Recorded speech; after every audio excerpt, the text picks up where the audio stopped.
주 따르게 하소서. 세상 모든 육체가 주의 영광 보도록 우릴 부르시는 하나님, 주의 손과 발대로 세상을 치유하며 주 섬기게 하소서. 네 바다 덮음같이 여호와의 영광을. 빌립이 이르되 주여 아버지를 우리에게 보여주옵소서. 그리하면 족하겠나이다. 예수께서 이르시되 빌립아 내가 이렇게 오래 너희와 함께 있으되 내가 나를 알지 못하느냐? 나를 본 자는 아버지를 보았거늘 어찌하여 아버지를 보이라 하느냐? 내가 아버지 안에 거하고 아버지는 내 안에 계신 것을 내가 믿지 아니하느냐? 내가 너희에게 이르는 말은 스스로 하는 것이 아니라 아버지께서 내 안에 계셔서 그의 일을 하시는 것이라. 내가 아버지 안에 거하고 아버지께서 내 안에 계심을 믿으라. 그렇지 못하겠거든 행하는 그 일로 말미암아 나를 믿으라. 아멘.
예수님의 그 뭡니까 신성과 인성, 이게 굉장히 어려운 건데 사실은 칠판을 사용해야 되는데 내가 그때 내지가 사단한테 어디로 갔나 없어졌어. 공사하고. 지금도 제가 제일 어렵게 생각하는 게 바로 그 삼위일체라고 하는 건데, 어차피 하나님, 예수님, 성령님에 대해서 이 관계가 참 애매하거든요. 명확하게 설명할 수 있는 사람이 이 지구상에는 없어요. 그래서 저도 대학원을 다닐 때 물론 이제 신학대학을 다니고 서울 장신대 신학대학원을 다니고 또 다시 대학원을 공부를 하면서 제일 해결하지 못하고 어려운 것이 지금도 뭐냐면 삼위일체. 그 삼위일체 조직신학 박사 학위를 받고 우리나라에서 최고의 권위를 가진 교수들도 삼위일체를 얘기하면서 모르겠다고 그러더라고요. 솔직히 말해서 나도 잘 모르겠다. 그럼 아니 그러면 조직신학 박사 학위를 가지신 교수님이 삼위일체를 설명을 못하면 우리는 교회 가서 어떻게 설명을 해야 돼? 내가 웃으면서 얘기를 하니까 어렵다는 거예요. 네. 이제 그 어려운 문제가 그냥 하나님은 천지를 창조하시고 예수님은 십자가에 못 박혀 죽으시고 성령은 이 사실을 믿도록 역사하시는 분 하면 딱 떨어지고 간단하잖아요. 그래서 교회에서는 이것밖에 설명을 못해요. 그렇지만 삼위일체 이제 우리가 쭉 성경에 나오지만 뭐 본체, 본성 이런 걸 설명하려고 하니까 굉장히 어렵습니다. 그리고 기존의 그 인터넷이나 어떤 목사님들이 삼위일체를 설명하면서 양태론을 설명하는데 양태론은 이미 이단으로 취급이 됐어요. 양태론 나오면 여러분들이 무슨 말인지 모르잖아요. 그래서 어렵다는 겁니다. 양태론은 지금 대개 교회 목사들이 삼위일체를 설명하면서 이제 물에다가 설명을 하죠. 물은 액체인데 여기에다가 열을 가하면 기체가 되고 열을 제거하면 냉각이 돼가지고 얼음이 된다. 그것을 설명을 할 수밖에 없죠. 물은 물이지만 본성은 물이지만 어떤 때는 수증기로 어떤 때는 얼음으로 어떤 때는 물로 형태가 변한다. 예수님이 하나님이시지만 예수님으로 나타났고 성령으로 나타났다. 이게 양태론이라는 거예요. 근데 삼위일체를 설명하면서 이렇게 설명할 수밖에 없고 이렇게 설명해야 조금 이해가 되는데 교회에서는 오래전에 이 양태론을 이단으로 취급을 받고 대전 그 장경동 목사가 이 양태론을 설명했다가 이단으로 굉장히 호되게 당했습니다. 공식으로 자기가 사과하고 내가 신학적인 공부가 부족해가지고 이런 양태론을 설명했는데 내가 뭐 이단에 물이 들어서 그런 것이 아니라 내가 성도들에게 최선을 다해서 설명하는데 이것밖에 설명을 못하겠더라. 근데 알고 봤더니 그게 이단으로 규정된 양태론이더라. 이렇게 공식적으로 사과를 했어요. 그만큼 예수님에 대해서 하나님과 예수님과 성령님에 대한 설명이 어렵다는 거예요. 여러분 예수님이 왜 어려운가 하면 하나님이면서 사람이라 신성과 인성을 동시에 가지셨다. 이게 어렵다는 거예요. 이게 무슨 얘기인지 아시겠어요? 그래서 325년 니케아 종교회의 325년 동안 교회에서 피 터지게 싸운 게 뭐냐면 이 기독론.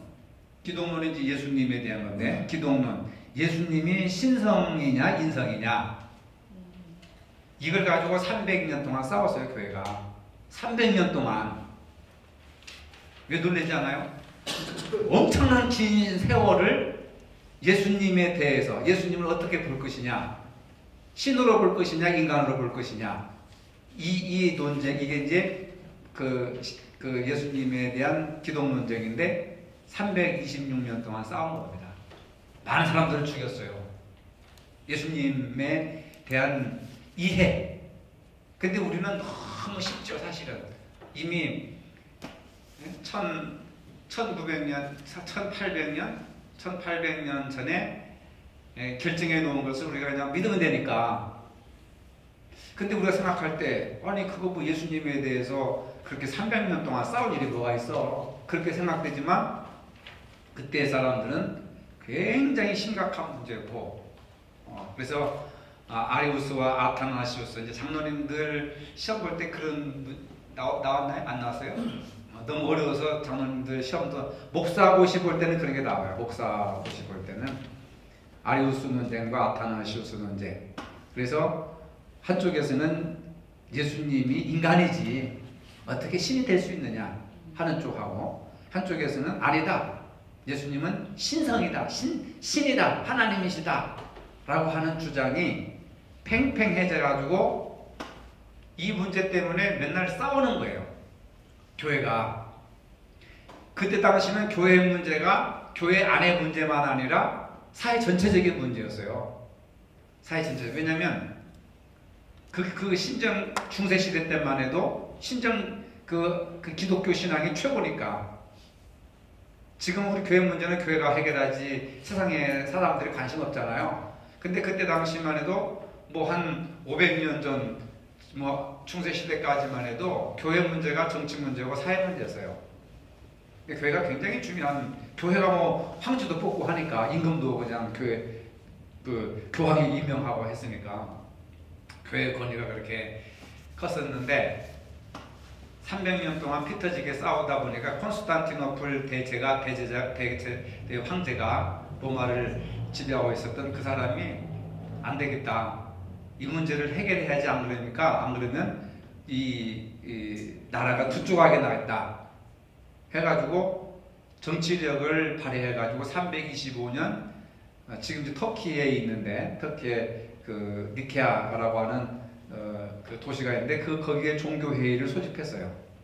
전국에 있는 각 대표들을 모아가지고 한 일주일 동안 또 거기서 피 터지게 싸웠는데, 거기서 이제 아주 중요한 결정을 했는데, 그것이 이제 교회 역사에서 가장 소중한 324년 니케아 종교회의라고 했는데, 뭐라고 결정했느냐면 예수님은 신성과 인성을 동시에 가지신 분이시다 라고 거기서 결정을 한 거예요. 그래서 예수님은 하나님이면서 동시에 인간이다. 그러니까 신성과 인성을 가지시고 계시다. 근데 여러분 보세요. 아니 예수님의 신성만 인정하면 되는 거지 무슨 인성까지도 인정을 하려고 하느냐? 그러면 어떤 문제가 발생하느냐면, 예수님이 신으로서만 왔고 인간으로서의 예수님을 부정한다고 한다면 십자가에 못 박혀 죽을 이유가 없고, 십자가에 못 박혀서 죽었다고 해서 우리의 죄가 사해질 수가 없는 거예요. 그 문제가 이제 걸리는 거죠. 그러니까 그 문제 때문에 하여튼 300년 동안 싸운 거예요. 326년 동안. 긴 세월이죠. 그죠? 예수님은 신성과 인성을 동시에 가지신 분. 요거 한 줄 쓰는데 300년 걸린 거예요. 300년. 우리 기독교가. 어마어마한 거죠. 사실은. 300년이요. 여러분 짧은 세월입니까? 맨날 그거 가지고 싸운 거예요. 맨날. 이 기독교 역사 보면 그런 게 쭉 나와요. 신인 동영설이라고 하는데, 그래서 예수님의 인성만 강조했던 아리우스파는 이단으로 축출됐어요. 이단으로. 그 사람들이 저 인도에 가가지고 복음을 전했다고 하고 하는 그런 이제 도마복음 같은 게 나오는데, 예수님이 신성을 부정하고 인성만 강조하는 사람들을 이단으로 찍혀가지고 축출하고, 교회에서는 예수님은 신성과 함께 인성을 가지신 분이다. 이렇게 결정이 난 겁니다. 아시겠어요? 네.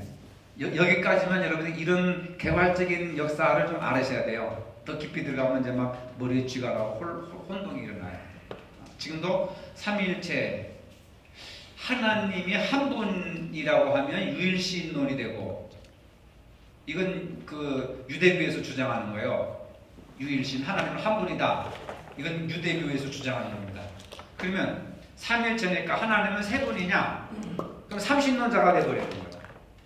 그러니까 우리 이 삼위일체를 믿는 우리 기독교는 하나님이 한 분도 아니고 세 분도 아니에요. 하나님이 한 분이라고 하면 유대교가 되고, 하나님이 세 분이라고 하면 삼신론자가 돼가지고 이단에 빠지는 거고. 그러니까 하나님은 한 분도 아니고 세 분도 아니고, 하나님은 한 분이면서 세 분이고, 이거예요. 이게 모순입니다. 근데 이 모순을 믿는다고 하는 게 얼마나 어려운 거냐고 이게. 그러니까 삼위일체를 학교에서 가르칠 때는 맨날 질문으로 끝나요. 질문으로. 궁금한 게 얼마나 많겠습니까? 아니 어떻게 하나님이 한 분이면 한 분이지 어떻게 세 분이 될 수가 있고 또 세 분도 아니라고 하면서 또 어떻게 한 분이라고 할 수 있고 한 분도 아니라고 하면서 한 분도 아니고 또 세 분도 아니고 한 분이라고 하면서 또 세 분이라고 하고 헷갈리는 거예요 이게. 그러니까 이해가 안 가는 거죠. 그러니까 뭐라고 말씀하시냐면 믿으라. 믿으라. 저도 그거 물로 생각했거든요. 이단이라니까 좀 그렇긴 한데 물이라고 생각하면 하나님이랑 예수님이랑 성령이 하나라고 했잖아요. 그걸 물이라고 생각하면 좀 이해가 됐거든요. 왜냐하면 우리가 물을 셀 수가 있어요? 물을 셀 수가 있냐고요. 물은 세 컵을 이렇게 따로 떠놓으면 세 잔이죠. 근데 결국 그 잔에서 하나로 부으면 다시 하나가 되잖아요. 물이라는 게 애초에 셀 수가 없는 거예요. 그 물이라는 자체가 있으면 그 물에서 근데 그 물을 한 잔 담아서 예수님이라는 그릇에 담으면 그게 예수님이 되는 거고 또 그 물을 또 담아서 우리 인간들 몸에 부으면 그건 성령님이 되는 거고 근데 그 성령님이 다시 그 물에 넣으면 하나가 되는 거잖아요. 그렇게 생각을 했거든요. 네, 그렇게 생각하면 굉장히 쉬워요. 저도 그렇게 생각을 했었고 근데 그걸 공부를 하다 보니까 그걸 양태돌이라고 하고 이단으로 그냥 정리를 했더라고요. 역사가. 기독교 역사가. 그러니까 왜 그 양태론을 이단으로 규정했느냐면 예수님과 하나님이 인격체이지 하나의 개체는 아니다. 물체는 아니다. 합하고 떼어놓고 할 수 있는 그런 물과 같은 그런 것이 아니라 이미 그 창세기에 보면은 천지 만물을 창조하시기 전에 이미 선제설이라고 하는데 예수님이 이 땅에 오시기 전에 이미 하나님과 함께 천지 창조를 하셨다. 동참을 하셨다. 이런 부분도 나오고 오늘 본문에도 보면 나와 하나님은 하나이다. 나를 본 자는 아버지를 보았다고 하느니라. 그러니까 예수님과 하나님은 하나이면서도 또 우리가 볼 때는 하나님의 아들로 이 땅에 오신 그 예수님. 그러면 이 땅에 오신 예수님이 이 땅에 오셨을 때 하늘에는 하나님이 안 계셨느냐? 하나님이 계셨단 말이에요. 성부 하나님이 계셨단 말이죠. 그렇죠? 그래서 하나인 것 같기도 하고 세 분인 것 같기도 하고 세 분인 것 같기도 하고 아무리인 것 같기도 하고 이걸 명확하게 설명할 학자가 없어요. 지금. 우리라고 하셨잖아요. 예수님. 처음에 창세기인가에서도 우리라고 하셨잖아요. 그러니까 물이 하나지만 여럿이 될 수 있는 유일한 게 물밖에 없는 것 같아요. 근데 사실 하나님이 우리를 창조했지 우리가 만든 게 아니니까 그거를 100% 이해한다면 그건 하나님이 아닌 거 아닌가? 그건 아니고 하나님이 우리를 이게 지금 하나님과 우리와의 관계를 얘기하는 것이 아니고 아니 하나님과 예수님과 성령님의 관계를 얘기하려고 하는데 여러분들이 저한테 그것을 이해를 받으려고 생각하지 마세요. 저도 아직까지도 설명하기가 굉장히 어려운 거예요. 저는 이제 감을 잡는데 한계가 있는 거죠. 왜냐하면 이 인간의 이성을 가진 인간이 유한한 인간이 무한한 하나님을 설명하는 데는 한계가 있는 거예요. 그죠?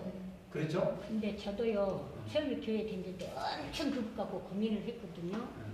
근데 늘 기도하면서 제기하니까 그것이 딱 믿어지면서 누구한테 말로는 설명을 못 하는데 내가 딱 이해가 그건 감이 오는 거죠. 네, 그것이 믿어지더라고요. 믿어지는 것이 그게 정답이고 그게 맞다. 그러면서 이제 알아지더라고요. 네, 이성적으로 깨달아서 이해시킬 수가 없어요.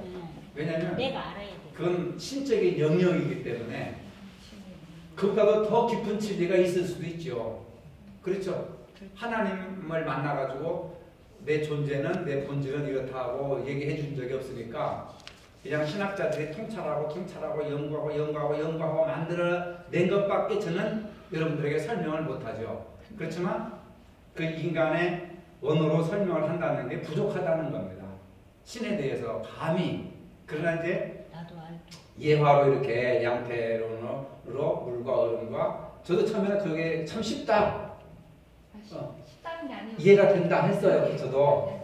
그리고 우리 주일학 내가 그 전도사로 할 때 주일학교 총회교육부에서 나온 주일학교 여름성경학교 교재도 그런 식으로 해가지고 설명을 했고, 근데 나중에 보니까 그게 이제 양태론이라 해가지고 이거 안 되겠구나 하고 이제 저도 다시 입 밖에 내질 않는데, 중요한 것은 예수님이 참 하나님인 동시에 참 사람이었다라고 하는 것을 여러분들이 믿어야 되는 거예요.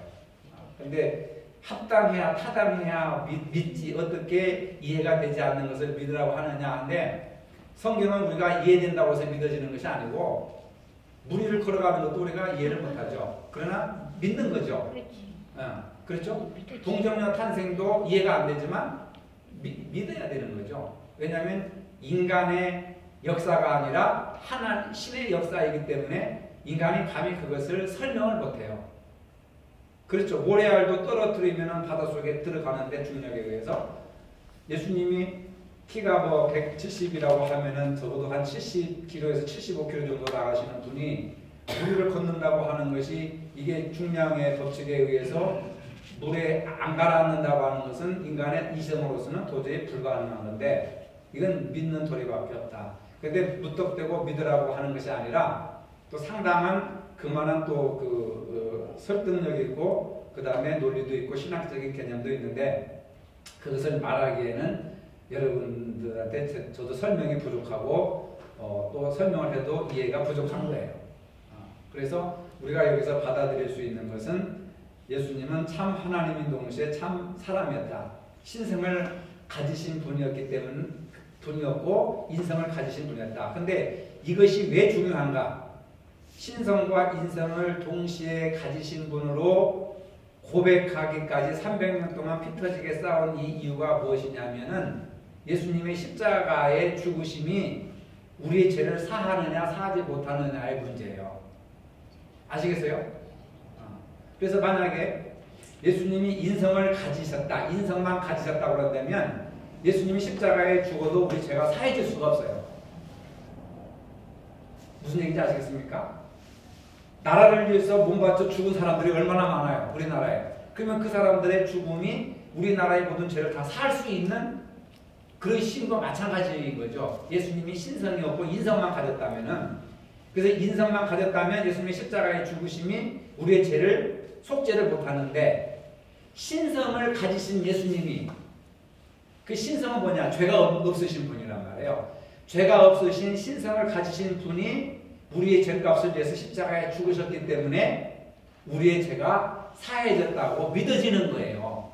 그래서 신성과 인성이 그래서 중요한 거란 말이에요. 그런데 또 신성만 강조하고 인성만 부정하면 뭐냐면, 그러면 예수님이 이 땅에 오신 복음서에 기록되어 있는 예수님은 누구냐 말이에요. 그러니까 참 하나님이시면서 참 인간이셨다. 그게 절묘한 예수님에 대한 어떤 이해. 그럼 또 그럼 50%는 신성이고 50%는 인성이고 아니면 70%가 신성이고 30%가 인성이냐? 또 이런 문제가 나오는데, 그건 우리가 따질 문제가 아니고, 하나님이시면서 예수님이 사람의 아들로 오셨다. 그래서 Son of Christ 또는 Man of Christ, 사람의 아들, 신의 아들, 그런 영화도 막 나오고 그러는데, 하나님이시면서 하나님의 아들이고, 그게 이제 여러분들은 거부 없이 받아들여야 돼요. 아니, 성경 어디 보면 하나님을 아버지라고 하고 예수님을 아들이라고 하더니 아버지와 아들 관계가 어느 날 갑자기 뛰어넘어가지고 예수님이 하나님이라고 하고 동일 본질이라고 하니까 도대체 이 집안은 족보가 왜 이렇게 복잡해? 어디에는 아버지와 아들이라고 그러고 어디는 또 예수님이 하나님과 동일하다고 하고, 여러분들 그런 거 안 느껴보셨어요? 한번 또 좀 생각 안 해보셨어요? 하셨죠? 막 지금도 개념이 헷갈리잖아요. 하나님의 아들, 예수님이 그랬어요. 다른 데는 나는 하나님의 아들, 그렇죠? 나의 아버지. 그러니까 아들과 아버지의 관계로 설명을 하다가 오늘 갑자기 요한복음에 오면 나는 아버지와 하나이다. 아버지가 내 안에 있고 내가 아버지 안에 있느니라 하고 예수님과 하나님을 하나로 묶어놓는, 이게 그래서 신학이라는 게 지금 내가 신학 공부를 하고 신학서적을 보고 하지만 굉장히 어려운 게 기독교 신학이에요. 뭐 불교 같은 경우는 불교 하나만 딱 믿으면 되거든요. 그런데 우리는 예수님도 믿어야 되지, 하나님도 믿어야 되지, 알아야 되지, 성령님도 알아야 되지, 어디에서는 같다고 하고 또 각각 분리가 되고 이런 거 보면은 진짜 이거 뭐 머리가 그전에 그 어떤 네. 목사님 말씀하실 때요. 네. 그 삼위일체를 갖다가 크로마 육사기로 해가지고 그 설명을 하신 분이 그런 네. 지역도 한번 제가 그게 전지 그렇게 막 이해시키기 위해서 성도들을 이해시키기 위해서 여하튼 원체는 하나다. 네. 그러나 다만 표현할 때는 각각 그 인물을 수용할 때 하나님이 따로 있고 또 예수님은 땅에까지 오셔서 인간을 따라서 오셔서 행동하고 또 그걸 인도하시는 그 모체를 전 우리에게 알리는 그 성령님이 계시다. 그래서 이 삼위일체는 어쨌든 한 줄기 하나다. 그런 식으로 어떻게 지금 좀 기억이 좀 어려울 것 같아요. 아주 오래되어가지고. 네, 다 그렇게 이해를 하고 있어요. 그게 좀 편할 것 같아요. 그럼 그게. 이건 어때요? 응? 우리 모두 사람이잖아요. 음. 우린 사람이지 동물이 아니잖아요. 네. 사람인데 근데 사람이라고는 하지만 다 다르잖아요. 그쵸? 김원복 집사님이란 이름이 부여된 순간 이 사람은 김원복 집사님이란 걸 이해할 수 있는 것처럼 예수님이란 이름을 부여해야만이 이해할 수 있는 경우도 있잖아요. 이해 안 돼요? 그러면 이렇게 이해하는 어쨌든 하나의 사람이잖아요. 네. 그래도 제가 들었던 중에는 이런 말씀 드셨던 것 같아요. 이제 황미정이라는 사람은 어떤 사람한테는 엄마도 되고 어떤 사람한테는 딸이 되기도 하고 어떤 사람한테는 아내도 되기도 한다. 표현이 하나의 하지만 황미정 권사님, 황미정 권사님 그러니까 그게 그렇게밖에 우리가 설명할 수 이해하는 게 가장 이해가 쉬워요, 사실은. 네, 할 수 없잖아요. 네. 근데 이제 우리가 사람이기 때문에 사람에 대해서는 그렇게 하지만 신에 대해서 적용할 때는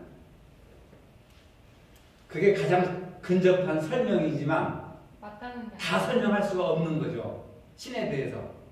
그렇죠. 그렇지만 우리가 이해하는 범위 내에서 합리적으로 그렇게 이해를 할 수밖에 없고, 제가 얘기하고자 하는 것은 하나님에 대해서 설명할 수가 없고 완전히 예수님에 대해서도 설명할 수가 없고, 왜냐하면 우리가 성경을 많이 안다고 해도 요한복음 마지막 부분에 보면은 예수님의 행하신 일이 기록된 것보다도 기록되지 않은 부분이 더 많이 있고, 만약에 예수님이 행하신 일들을 다 기록했다면 이 땅에 책을 둘 만한 곳이 없다.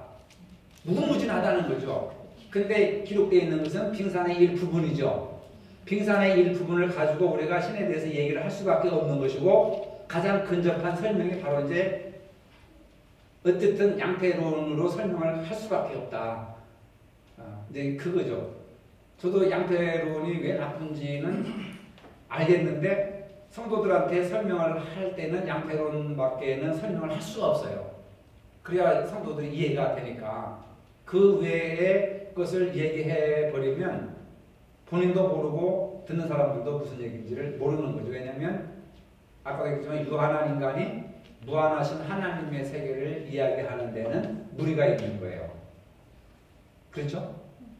그러니까 하나님은 하나님이 가장 잘 알고, 예수님이 제일 잘 알고, 성령님이 제일 잘 아시는데, 이제 묶어봅시다. 이것은 여러분들 대학원에 가서 3년 정도 공부를 해도 다 해결이 안 나요. 네. 그래서 하나님은 성부 하나님, 그것도 한 분이 아니에요. 성부 하나님, 성자 하나님, 성령 하나님, 삼위. 우리나라에서 위라고 한다면 위패를 모신다고 하죠. 위패. 그 위자예요. 위패 모신다 그러면은 위패를 모신다고 하면은 그 한 위패가 몇 사람을 가리켜요? 한 사람을 가리키는 거예요. 위패 모신다고 그러잖아요. 위패. 영정사전 하나 놓고 위패 모신다고 하잖아요. 삼위라고 하는 위가 바로 그런 위자예요. 그러면 자리자, 자리. 위패를 모신다고 그러잖아요. 네, 사람 위자에다가 세월 위자. 네. 네, 그거 쓰는 겁니다. 칠방에 하고 자리자. 있는데. 네. 그러니까 삼위하면 세 분이라는 거죠. 일체라고 하는 것은 그 세 분이 하나다라고 하는 거예요. 그러니까 하나님은 세 분도 아니고 한 분도 아니고 한 분이면서 세 분이고 이 모순을 우리가 받아들여야 된단 말이에요. 하나님을 한 분이라고 할 때는 이게 유일신, 구약에 나타나는 유일신 하나님, 유대교에서 주장하는 하나님이고, 그럼 하나님이 세 분이냐? 그러면 삼신, 세 명의 신을 믿는다고 하기 때문에 삼신론이라고 하는 비난에 빠지니까 하나님을 우리는 한 분이라고 할 수 없고 세 분이라고 할 수 없고, 그래서 한 분이시면서 세 분이시고 세 분이시면서 한 분이신데 이 세 분이 서로 이렇게 이제 그걸 페리코레시스라고 해서 어려운 막 단어가 나와요. 설명하려면은 세 분이시면서 한 분이고 한 분이시면서 세 분이 이분들이 서로 상호 침투, 페리코레시스라고 하는 건데 상호 침투해서 하나를 이루고, 그래서 이 삼위일체 하나님이 사랑과 사귐 가운데서 일체를 이룬다. 그래서 성부, 성자, 성령 하나님이 서로 사랑과, 본질은 사랑이니까 사랑과 사귐 가운데 서로 상호 침투한다라고 이렇게 하는 것이 가장 최근에 신학에서 정리해 놓은 그 삼위일체론의 핵심이에요.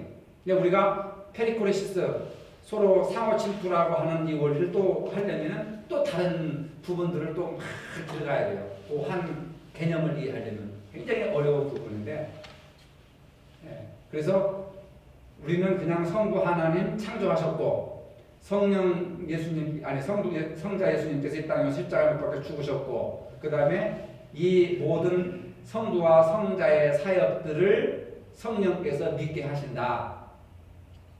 이렇게 이해를 하는 게 가장 합리적인 이해 방법이고. 목사님, 네. 궁금해서 그러는데. 네, 궁금한 게 있죠. 성령님이 저희 안에 내주하시잖아요. 저는 그 내주하심 안에서 저희가 그러니까 성령이 마음이 되시고, 그러니까 일반적으로 이렇게 원색이 들어가지고 성령님의 영성 안에, 그러니까 성령님의 안에 계시고 이게 이제 점점 그러니까 그러니까 방언기도가 아니라 인격의 변화를 통해서 성숙을 통해서 점점 그러니까 온전히 좀 많이 어려운데요.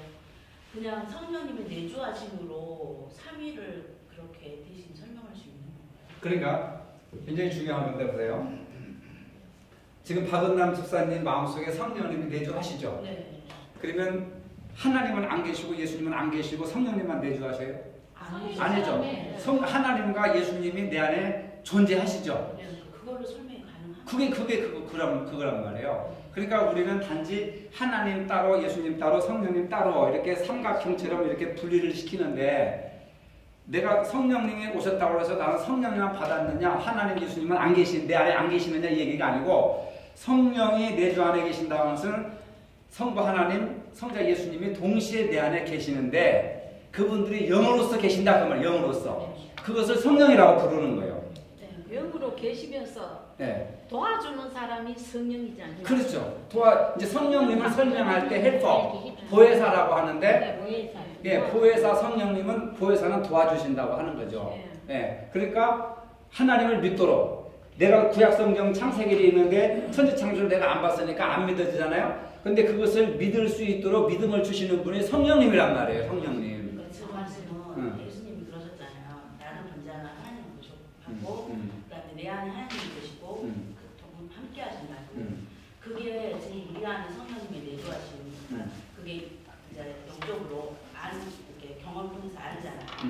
그런 내주하심과 같은 말, 저는 의미로 받아들여요. 그 같은 말이죠. 네.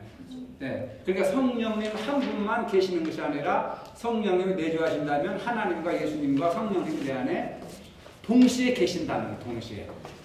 근데 많은 사람들이 이것을 따로 이렇게 분리를 시켜서 생각하는데, 동시에 계신다고 하는 것이 일체라고 하는 거예요.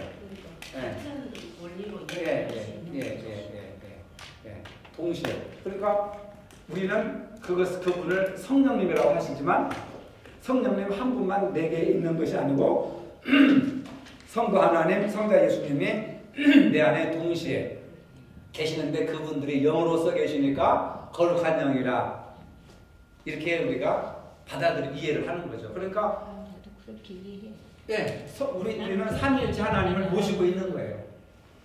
이해가 되죠? 네. 네. 질문 잘했네. 그런 거예요. 그래서 어려운 진리라고 했잖아요. 우리가 이해하기 대단히 어려운 진리다. 그러나 천지를 창조하신 하나님의 능력을 믿으면 전혀 어려운 문제가 아니다. 기독교 역사상 수많은 이단이 그리스도의 신성과 인성에 도전하여 일어났다. 우리는 이 진리가 대단히 중요하다는 것을 깊이 인식해야 한다. 왜냐하면 오늘도 이와 관련해 많은 이단이 나타나고 있기 때문이다. 만일 예수 그리스도께서 신성과 인성 중 어느 하나를 가지지 않으셨다면 그는 우리의 구원자로서 자격을 상실할 수밖에 없다. 예수님의 신성과 인성을 구원자로서의 절대 조건이다. 그러므로 어찌 그 진리를 믿고 방어하는 일을 소홀히 할 수 있겠는가? 그러니까 많은 이단들이 어떤 이단들은 예수님의 신성만 지금도 강조하는 이단들이 있고 또 어떤 한편에서는 이단들은 예수님의 인성만을 강조하는 그런 이단들이 지금 우리 주변에도 굉장히 많이 있고 그래서 예수님이 부활하셨을 때도 육체의 부활이 아니라 영의 부활로 이렇게 받아들이는 이단들이 많은 것은 예수님을 신성으로만 인정을 하기 때문에 그러나 예수님은 완벽한 신이면서도 완벽한 사람의 아들 신성과 인성을 동시에 갖추고 이 땅에 오셨다. 그래서 십자가에 피 흘려 죽으신 것은 인성이 찢어진 것이고 인성이 죽으신 것이고 부활하시면서 그 신성과 인성의 모두가 다 부활하는데 그래서 몸의 부활이라고 한다. 영의 부활이 아니라 무슨 부활이요? 몸의 부활이라고 한다. 그래서 우리가 영적인 것도 중요하지만 우리 육적인 것도 굉장히 중요해요. 근데 예수님이 신성과 인성을 동시에 가지셨기 때문에 근데 기독교는 잘못된 전통을 이어받아 가지고 인성은 무시하고 신성만 굉장히 강조하는 그런 종교로 이상하게 이렇게 희석되어 왔는데 예수님이 주장하시는 것은 몸의 부활입니다. 영의 부활이 아니라 몸의 부활. 그래서 뭐 아프면 칼도 안 되고 수술도 안 하고 막 이런 사람들 있잖아요. 그건 몸을 굉장히 천대하고 몸을 박대하는 것인데 예수님의 인성을 믿는다고 한다면 인성도 굉장히 중요한 것이다. 이 세상도 굉장히 중요한 것이다. 하늘나라도 중요하지만은 우리가 살고 있는 이 세상 속에서의 삶이 굉장히 중요한 겁니다. 근데 기독교는 그 영지주의 영향을 받아가지고 이 세상의 삶을 부정해버려요. 여러분 우리가 이 세상에서의 삶을 부정한다고 우리가 사는 이 세상을 우리가 부정할 수 있습니까? 만약에 부정한다면 여러분들이 밥도 먹지도 않고 직업도 갖지 말고 학교도 다니지 말고 결혼도 하지 말고 오직 그냥 중세시대 때 수도원들처럼 밤하늘 별만 쳐다보고 살아야 되죠. 하루에 한 끼 먹고. 그러나 그게 아니거든요. 네, 신성도 중요하지만 인성도 중요하다. 자 이제 봅시다. 예수님은 세상에 계실 때 참 하나님이셨습니다. 이것은 예수님은 스스로 어떻게 증거하셨습니까? 한번 성경 찾아봅시다. 요한복음 14장 8절로 9절. 요한복음 14장 8절에서 9절. 누가 한번 읽어보시겠습니까? 빌립이 이르되 주여 아버지를 우리에게 보여주옵소서 그리하면 족하겠나이다. 예수께서 이르시되 빌립아 내가 이렇게 너희와 함께 있으되 내가 나를 알지 못하느냐? 나를 본 자는 아버지를 보았거늘 어찌하여 아버지를 보이라 하느냐? 예, 중요한 내용이잖아요. 여기서는 예수님이 참 하나님, 세상에 계실 때의 참 하나님으로서 이 세상에 계셔서 활동을 하셨다고 하는 거죠. 그래서 나를 본 자는 누구를 보았다? 아버지를 보았다. 그러니까 아버지와 예수님을 떼어서 이야기한 거예요? 일체로 이야기한 거예요? 하나로. 그러니까 여러분 나는 하나님을 만났으면 좋겠다. 그 얘기가 나는 하나님을 못 봤어. 나는 하나님을 몰라. 그 얘기가 맞는 얘기예요? 틀린 얘기예요? 다 잘못된 얘기죠. 왜냐하면 예수를 믿으면 하나님을 믿는 것이고 예수님을 내가 영접하면 하나님을 영접하는 것이고. 자, 그러면은 성경은 누구의 말씀이에요? 자, 여러분 보세요. 성경을 왜 하나님의 말씀이라고 그럽니까? 하나님이 썼어요? 아니 하나님이 여기 적혀 있으니까 하나님이. 아, 오늘 이제 내가 왜 이렇게 질문하냐면 요한복음 14장 8절로 9절을 이제 알았잖아요. 그럼 요한복음 14장 8절로 9절을 적용해서 대답을 해야 되죠. 왜 성경을 하나님의 말씀이라고 그래요? 성경에 써 있어서. 자, 그러면 성경은 누구에 대해서 증거한 거예요? 예수님에 대해. 예수님에 대해 증거한 거죠. 근데 예수님에 대해서 증거한 말이면 예수님의 말씀이죠. 근데 왜 하나님의 말씀이라고 하는 거예요? 예수님과 하나님 동일치. 그렇죠. 네. 예수님과 하나님은 동일하신 분이기 때문에 이걸 아시고 성경을 하나님의 말씀이라고 여러분들이 말씀을 하셔야 돼요. 그렇죠? 이해가 안 됩니까? 자, 다시 묻겠습니다. 왜 성경을 하나님의 말씀이라고 하죠? 안 믿는 사람이나 이단들이 여러분들 물어보신다면은 글쎄 몰라, 목사님이 그렇게 말하대, 교회에서 그렇게 하라고 하대. 그러면 이단한테 잡히는 거예요. 장로님 대답하셨던 것처럼 예수님과 하나님은 한 분이시기 때문에 성경은 예수님에 대해서 증거하신 말씀이지만 예수님의 말씀은 예수님과 하나님은 하나이시기 때문에 예수님의 말씀이 곧 누구의 말씀이다? 하나님의 말씀이다. 성경의 말씀은 곧 누구의 말씀이다? 하나님의 말씀이다. 이걸 알고 여러분들이 하나님의 말씀이라고 얘기를 해야 되는 거예요. 근데 이걸 알기 전에는 그냥 교회에서 목사님이 하나님의 말씀이다 하니까 그런갑다 하고 그냥 하나님의 말씀하는데 물어보면 대답을 못하는 거예요. 이수님 목사님 그렇죠? 생각이 안 나요. 알면서도 생각이 안 나요. 이제 알고 생각을 하시고 누가 물어보면은 왜 성경을 하나님의 말씀이라고 해요? 하나님이 어디 말한 것이 있어요? 베드로 이야기고 요한의 이야기고 바울의 이야기고 가룟 유다의 얘기인데 뭐 하나님의 말씀이에요? 낳고 한 게 무슨 하나님의 말씀이에요? 하면은 글쎄 우리 교회에서 잘못 가르쳤을까? 하고 기웃기웃하다가 이단할 때 코를 팍 낙해가지고 딸려가는 거죠. 예수님과 하나님은 하나다. 에? 나를 본 자는 아버지를 보았거늘 어찌하여 아버지를 보이라 하느냐? 나를 본 자는 누구를 본 자다? 하나님을 본 자다. 그럼 여러분들 성경을 읽을 때 누구의 말씀을 읽는 거예요? 하나님의 말씀을 듣는 거예요.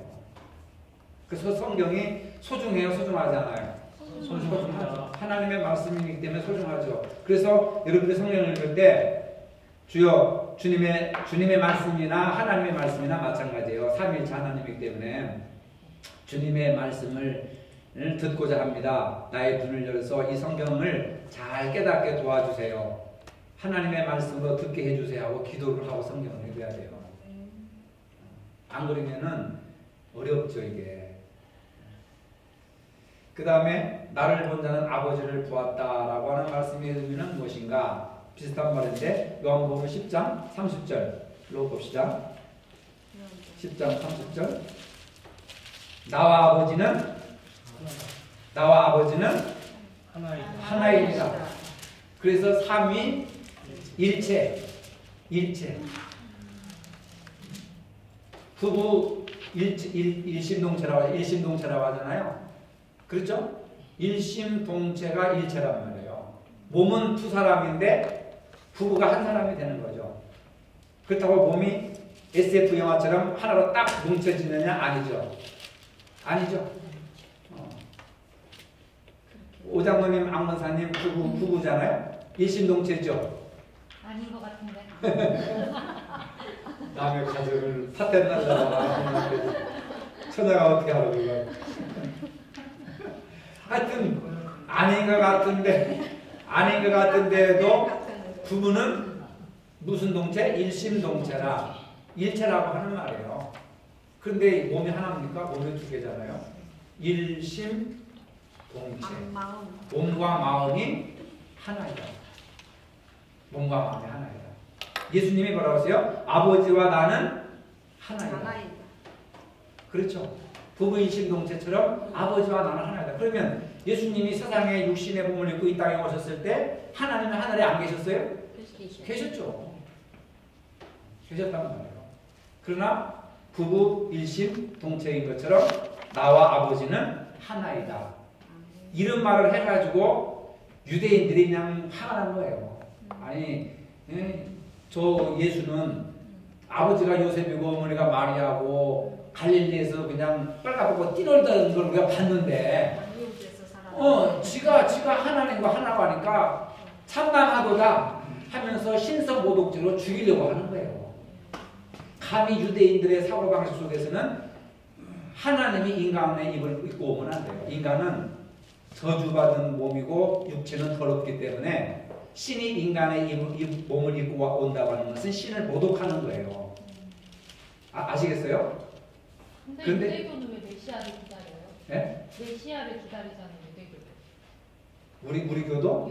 유대교. 메시아를 기다리는데 그럼 메시아. 당연히 지금 답이 나왔잖아. 지금 기다리고 있죠 아직까지. 그러니까 지금 기다리고 있는 그 메시아는 사람이 아닌 거네.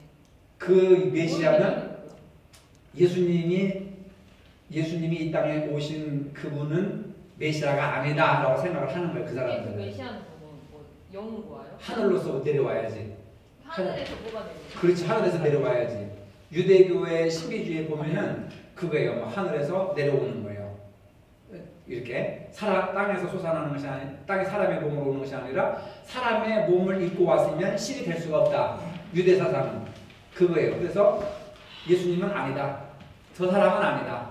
네, 아버지도 있고 엄마도 있고 인정 안 해요.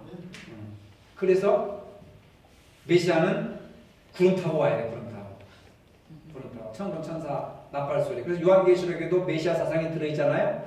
유대교 사상에 다분히 많이 들어있는 게 천군 천사와 호령하는 나팔 소리를 듣고 이렇게 위에서 내려와야 돼요. 그래야 신으로 모시지 아버지 어머니에게서 태어난 사람은 신이 될 수가 없어요. 그래서 유대인들은 지금도 예수님을 메시아라고 인정하지 않고 하늘에서 내려온 신비한 사람이 와야 메시아라고 인정을 하기 때문에 사람은 죄인이라며. 그렇게 인정을 안 하고 지금도 기다리고 있어요. 신약을 사용 안 하죠. 신약은 없어요. 구약만. 네. 메시아가 사람으로 오면. 그래서 내가 유대인들하고도 얘기를 해보고 이슬람 종교 사람들하고도 얘기를 해봤는데 이슬람도 코란이 있지만 구약이 있어요. 코란도 있고 구약도 있고 그 사람 두 가지 다 믿어요. 코란은 자기 종교의 창시자 마호메트가 쓴 글을 코란이라고 하고 그 다음에 구약을 또 별도로 가지고 있어요. 근데 그 사람들의 신약 책은 말라기서 다 끝나버리고 창세기 마태복음이 없어요. 그래서 내가 물어봤거든요. 러시아에 있을 때 그 애들이 많이 와요. 그 파키스탄이라든지 이슬람 종교 애들이 굉장히 많이 오는데 그중 아프리카 사람들은 전부 다 이슬람 종교인들이거든요. 그래서 예수를 아느냐 그랬더니 예수를 안다는 거예요. 예수를 믿느냐 그러니까 안 믿는다. 그럼 예수를 어떻게 생각하냐니까 모세와 같은 인물이다. 구약에 나타난 똑같이 생각해요. 이사야, 모세, 에레미야, 에스겔 중에 한 사람이다. 선지자 중에 한 사람이지. 성경에 나오잖아요. 그 얘기가. 근데 지금도 그 사람들은 예수님을 선지자 중에 한 사람이지 메시아가 아니다. 그때가 왜 메시아가 아니냐 그랬더니 사도 바울과 같은 사람이다. 모세와 같은 사람, 부모가 있지 않느냐. 부모가 있는데 어떻게 우리 죄를 사해준다고 하겠느냐. 그런 얘기를 하더라고요. 근데 그때 제가 이제 러시아 말을 얼마 많이 배운 적이 없어가지고 이제 유학 처음 갔어. 한 몇 개월 됐는데 말을 능통하게 하면은 내가 이런 설명을 할 수 있을 거예요. 근데 말을 못 하겠더라고. 언어가 짧아가지고. 그러니까 온갖 얘기를 해도 걔들은 안 믿어요. 그래서 성경 좀 보여달라고 했더니 걔들을 보니까 구약만 있어요. 지금도. 네, 구약만 있고 이건 구약은 별로 이제 취급을 안 하고 꾸란이라고 꾸란이라고 하는 마호메트의 어로 그분이 쓴 책, 그분이 쓴 책을 더 이렇게 숭배를 하고 있어요. 그 사람들. 그래서 지금도 그 사람들은 메시아를 기다리고 있잖아요. 그러니까 그런 것들 우리가 세계 종교의 역사를 보면은 우리는 그럼에도 불구하고 예수님이 동정녀 마리아에게서 태어났다. 이게 만약에 예수님이 동정녀 마리아에게서 태어나지 않고 정상적인 부부 생활을 통해서 태어났다면 뭐가 될 수 없어요? 메시아 구세주가 될 수가 없고 우리의 죄를 사할 권세가 없는 거예요.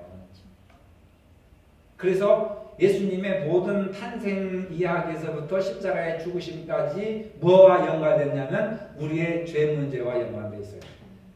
아시겠어요? 이게 굉장히 중요한 겁니다. 나와 아버지는 하나이니라. 예수님은 자신이 하나님이라는 사실을 두 가지로 증명하고 계십니다. 그것이 무엇인가? 요한복음 14장 10절로 11절, 다시 14장으로 넘어가 봅시다. 요한복음이 굉장히 재미있는 중요한 내용 중에 하나인데 10절 11절, 내가 아버지 안에 거하고 아버지는 내 안에 계신 것을 내가 믿지 않느냐? 내가 너에게 이르는 말은 스스로 하는 것이 아니라 아버지께서 내 안에 계셔서, 아버지께서 내 안에 계신다는 거예요. 그러니까 예수님과 하나님은 하나인 거죠. 아버지께서 내 안에 계셔서 그의 일을 하시는 것이라. 내가 아버지 안에 거하고 아버지께서 내 안에 계심을 믿으라. 그렇지 못하겠거든 행하는 그 일로 말미암아 나를 믿으라. 자, 주목해 보세요.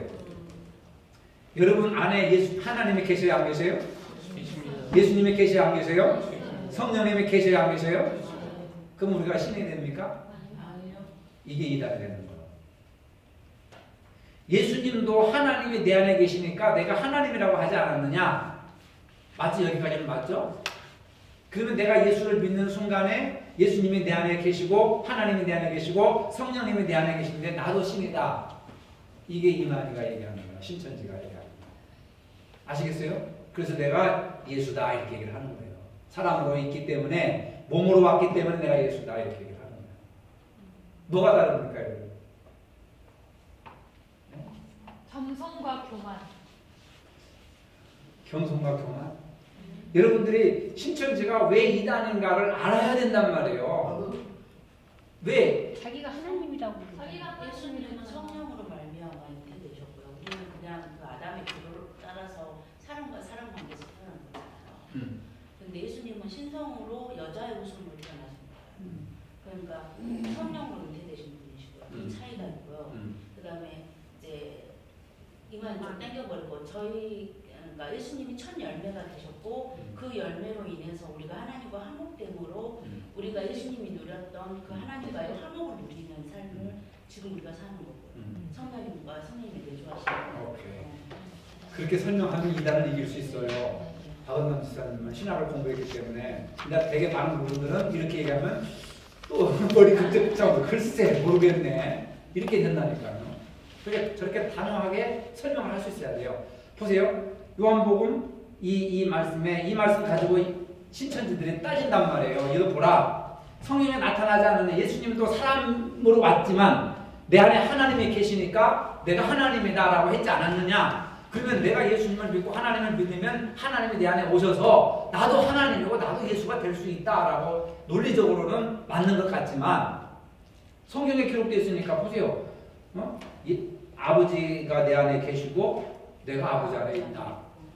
그러니 바로 내가 신이다 하면 나도 예수님이 내 안에 계시고 성령님이 내 안에 계시고 하나님이 내 안에 계시니까 나도 신이다 하면 많은 사람들이 그럴 것 같다.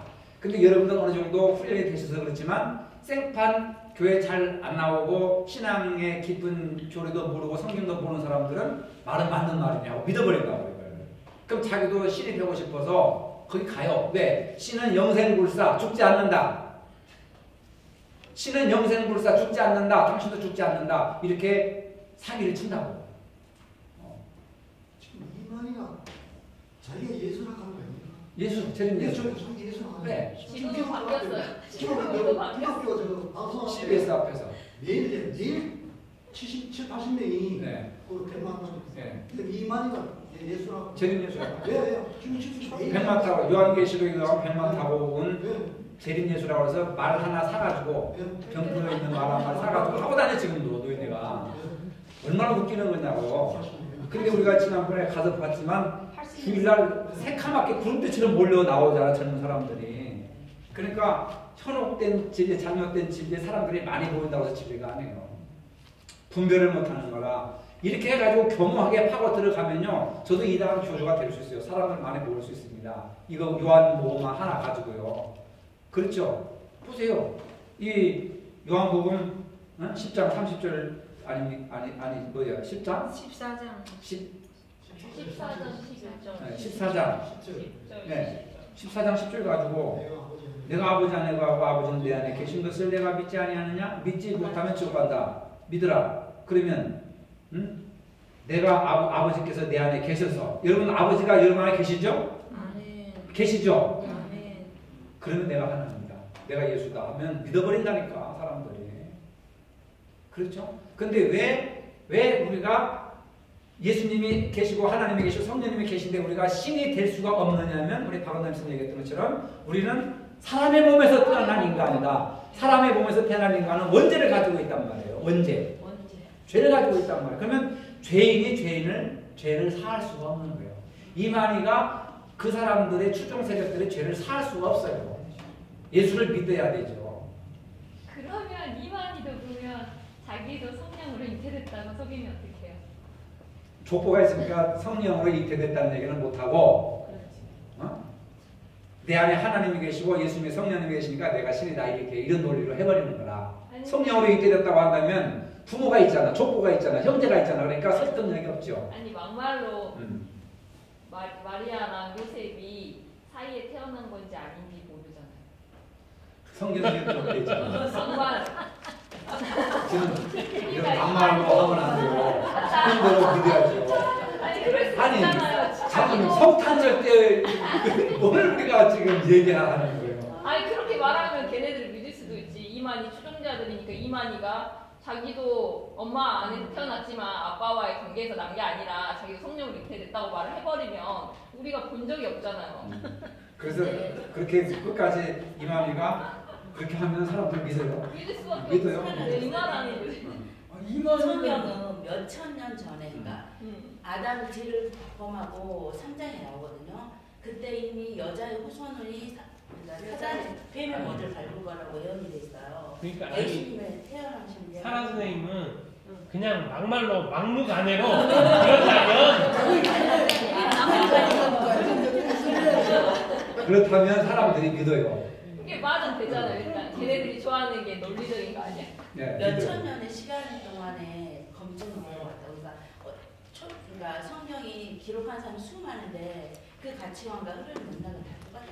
일반적인 것처럼. 여러분 이게 복잡하고 그리고 현실의 신천지화가 일어나고 있기 때문에 사실 이렇게 그 이단 공부 같이 하면서 하는 건데 중요한 것은 뭐냐면은 이제 그러면 우리는 뭐냐? 하나님이 내 안에 계시고 성령님이 내 안에 계시고 예수님이 내 안에 계시는데 내가 곧 하나님이다 이렇게 나가니까 이단이고 바울은 뭐라고 했느냐면 너희가 하나님의 성전이다 그랬어요.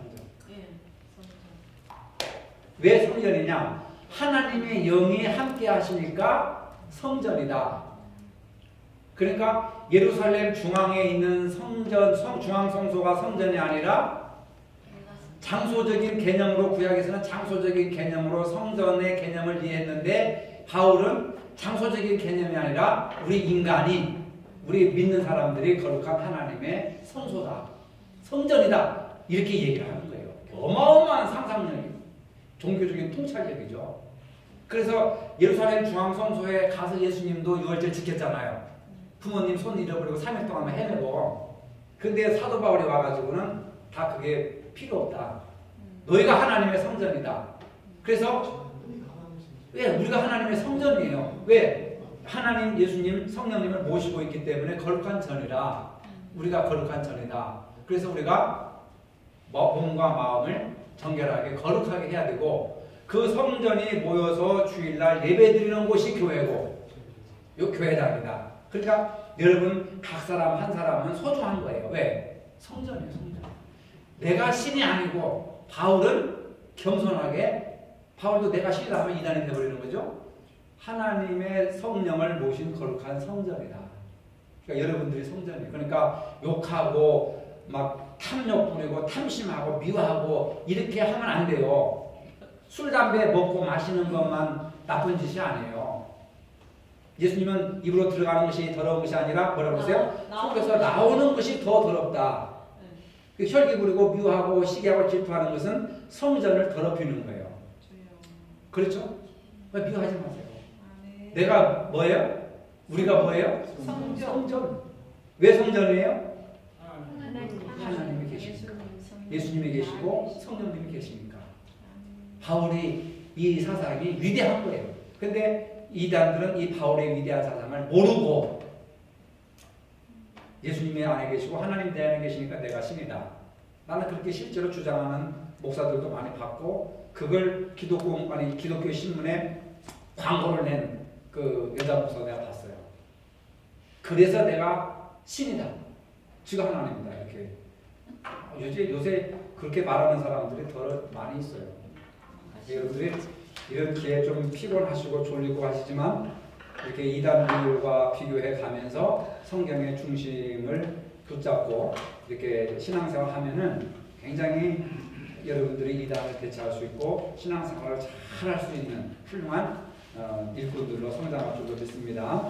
기도하겠습니다. 하나님 아버지 감사합니다. 우리가 늘 예수 그리스도가 누구인지 이제 본격적으로 성경을 통해서 배우고자 합니다. 그동안 추상적으로 알았고 부분적으로 알았던 것들을 이 요한 복음을 통하여서 전체적으로 퍼즐이 맞춰지는 것처럼 온전히 예수님을 알게 하시고 예수님을 잘못 이해하여서 현혹된 사람들이 얼마나 많고 우리 주변의 신천지들이 얼마나 기세등등하여 이렇게 힘을 썼는지 모르겠습니다. 하나님 저희들은 좌루나 우루나 치침이 없이 하나님의 거룩하신 말씀의 표대를 삼아서 이단들을 배격하고 대항하고 또 물리칠 수 있는 그런 거룩하신 하나님의 말씀을 무기로 삼게 하여 주시옵소서. 예수님의 이름으로 기도합니다. 아멘.